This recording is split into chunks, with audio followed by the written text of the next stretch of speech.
Assalamualaikum warahmatullahi wabarakatuh. Kami dari kelompok 6 akan menyampaikan materi ilmu, filsafat, dan agama. Berikut merupakan anggota dari kelompok 6. Yang pertama, Elvina Bintang Pramukti dengan NIM akhir 346. Yang kedua, Diah Nurfaiza dengan NIM akhir 351. Yang ketiga, Asri Bina Saifah dengan NIM akhir 373. Yang keempat, Iwang Erlangga dengan NIM akhir 383.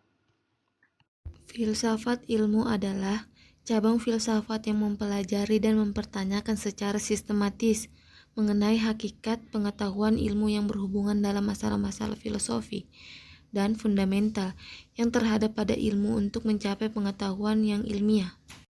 Intinya, filsafat ilmu adalah filsafat dengan pokok bahasan ilmu sebagai inti dari apa yang dipertanyakan mengenai kebenaran. Masalahnya, mudah untuk mengingat dan menjelaskan apa definisi dari filsafat ilmu, namun sulit untuk benar-benar memahami esensi apa yang dipelajari dalam filsafat ilmu. Pengertian ilmu.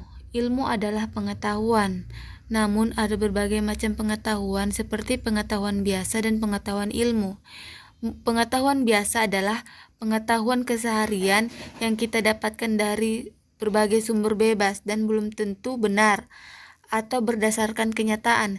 Sementara pengetahuan ilmu adalah pengetahuan yang pasti, eksak, berdasarkan kenyataan dan terorganisir. Pengetahuan ilmu.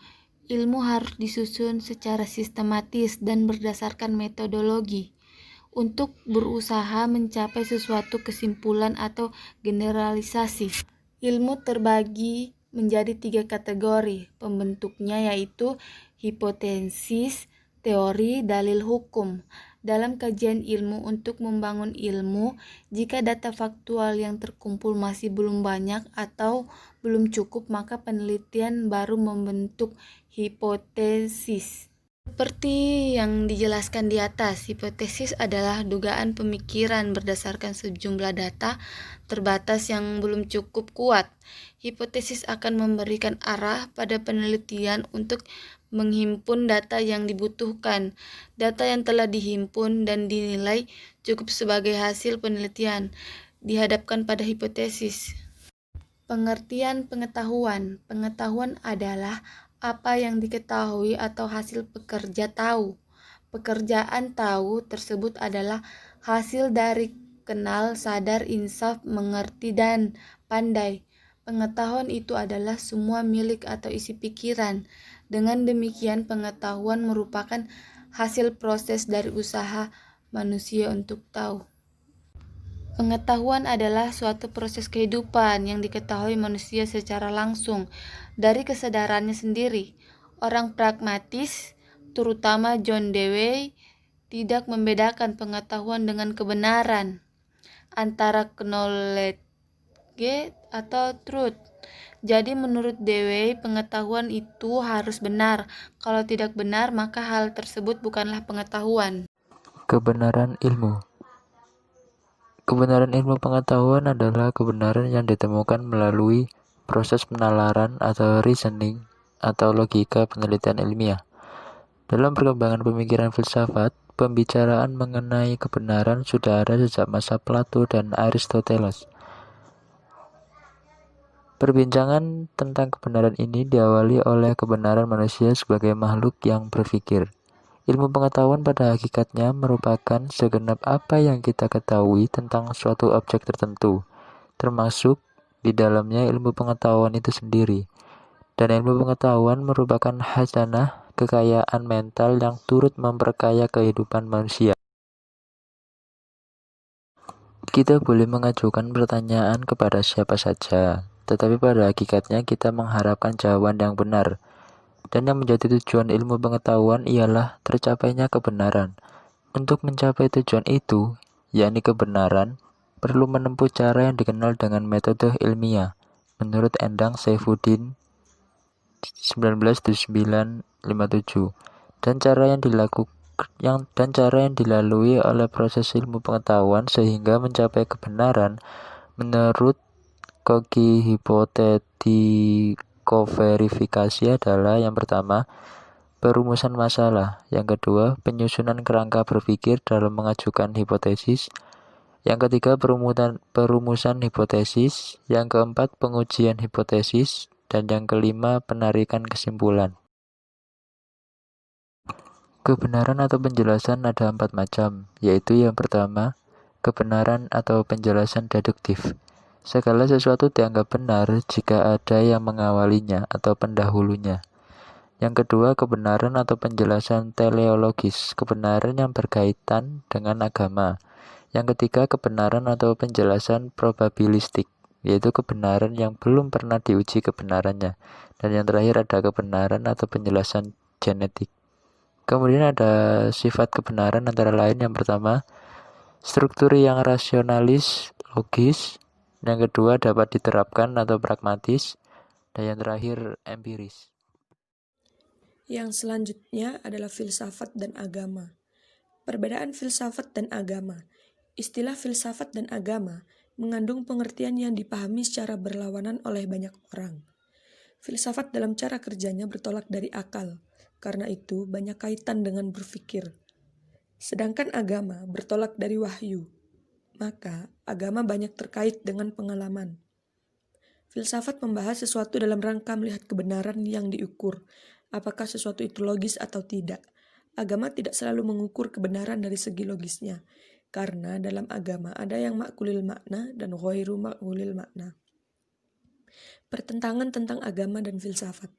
Sebagaimana telah kita ketahui, bahwa telah terjadi hujatan dan pertentangan yang keras dan sekaligus membabi buta dari beberapa kalangan agamawan mengenai kehadiran filsafat ke dalam kajian atau wilayah agama, di mana mereka mengatakan bahwa filsafat sangat bertentangan dengan ajaran agama, khususnya agama Islam. Yang pertama, adanya sebagian ulama memahami dalil secara tekstual, apa adanya menurut lafaz zahirnya. Menurut Amin Abdullah, adanya pola pikir keagamaan Islam yang bersifat absolutely absolut, yaitu pola pemikiran yang selalu memandang bahwa ajaran agama seluruhnya adalah bersifat tauqifi, di mana lebih mengedepankan unsur wahyu daripada akal. Bahkan, hal-hal yang dicurigai sebagai produk akal cepat-cepat disebut sebagai bid'ah. Misalnya, dalam menentukan satu Syawal, ada sebagian ulama menolak hasil hisab dan tetap menggunakan ruqyat, karena kedudukan hadis lebih kuat dibandingkan menggunakan akal. Yang kedua, adanya arogansi sebagai ulama dan filosof. Adanya ulama yang hanya memfokuskan diri pada ilmu-ilmu syariat dan hukum-hukumnya, tidak mau memahami apa yang dikatakan kaum filosof, sehingga pemikiran filsafat dianggap bid'ah dan menyesatkan. Menurut mereka, bahwa Al-Quran tidak untuk diperdebatkan, dipikirkan dan ditakwilkan menurut akal pikiran. Akan tetapi Al-Quran untuk diamalkan, sehingga dapat dijadikan tuntunan hidup di dunia dan di akhirat. Dan yang ketiga, kemampuan berpikir seseorang itu berbeda. Keadaan seperti ini memungkinkan seseorang berbeda pendapat dalam suatu permasalahan, sehingga bisa salah paham dan saling mengkritik, bahkan saling menghujat satu sama lain. Secara historis filsafat memasuki dunia Islam pada abad kedua Hijriah, yaitu pada masa Khalifah Abbasiyah kedua Abu Ja'far al-Mansur melalui penerjemahan filsafat Yunani ke dalam bahasa Arab. Maka banyaklah orang mempelajari filsafat, sehingga terjadi pro dan kontra terhadap permasalahan yang menjadi objek filsafat. Hubungan filsafat dan agama dalam perspektif Ibnu Rushd. Membahas mengenai hubungan antara filsafat dengan agama dalam pandangan Ibnu Rushd. Dalam perkembangan sejarah antara filsafat dan agama, hal ini telah menjadi sesuatu yang diperdebatkan oleh beberapa ahli. Ada beberapa ahli yang berpendapat bahwa filsafat dan agama merupakan suatu hal yang berbeda dan tidak dapat disatukan. Dan juga ada yang berpendapat bahwa filsafat dan agama merupakan hal yang memiliki hubungan keterkaitan. Dalam kaitannya, Ibnu Rushd, seorang filosofis besar, berusaha untuk mengkaitkan atau menghubungkan antara filsafat dan agama. Dalam pemikiran Ibnu Rushd, beliau meyakinkan bahwa antara filsafat dan agama merupakan hal yang saling berkaitan. Filsafat sendiri berusaha untuk mengungkap suatu kebenaran. Demikian dengan agama, yaitu berusaha untuk mengungkapkan suatu kebenaran sehingga keduanya tidak dapat dipisahkan atau saling berkaitan. Batas kajian ilmu, filsafat, dan agama. Batasan-batasan pengkajian ilmu pengetahuan. Ilmu memulai penjelajahannya pada pengalaman manusia dan berhenti di batas pengalaman manusia, baik hal-hal yang terjadi sebelum hidup kita maupun hal-hal yang terjadi setelah kematian manusia. Semua itu berada di luar penjelajahan ilmu.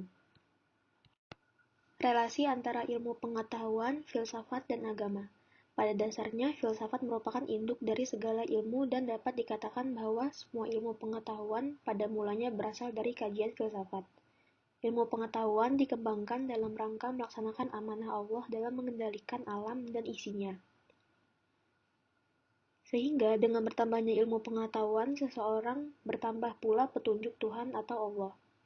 Pada intinya, antara filsafat dengan agama tersebut mempunyai tujuan yang sama, yaitu mencari hakikat segala sesuatu dan mencari jawaban yang tidak bisa dipecahkan dengan ilmu pengetahuan. Contohnya pencarian terhadap Tuhan, atau dalam Islam disebut dengan Allah. Hal itu juga dibahas dalam filsafat. Agama menetapkan tujuan, tapi ia tidak dapat mencapainya tanpa bantuan ilmu pengetahuan dan filsafat. Ilmu yang kuat dapat memperkuat keyakinan keagamaan. Pembatasan ilmu, agama, dan filsafat. Ilmu membatasi wilayahnya sejauh alam yang dapat dialami dan dapat diindra. Ilmu menghadapi soalnya dengan pertanyaan bagaimana dan apa sebabnya. Filsafat mencakup pertanyaan-pertanyaan mengenai makna, kebenaran, dan hubungan logis di antara ide-ide dasar, atau keyakinan, asumsi, dan konsep, yang tidak dapat dipecahkan dengan ilmu empiris. Batasan dari agama adalah manusia dibatasi oleh ketentuan Tuhan yang dicantumkan dalam kitab-kitab agama, seperti Al-Quran untuk umat beragama Islam. Di dalamnya terdapat hukum haram dan halal. Bagi siapa yang taat akan mendapatkan pahala dan bagi siapa yang melanggarnya akan mendapatkan dosa.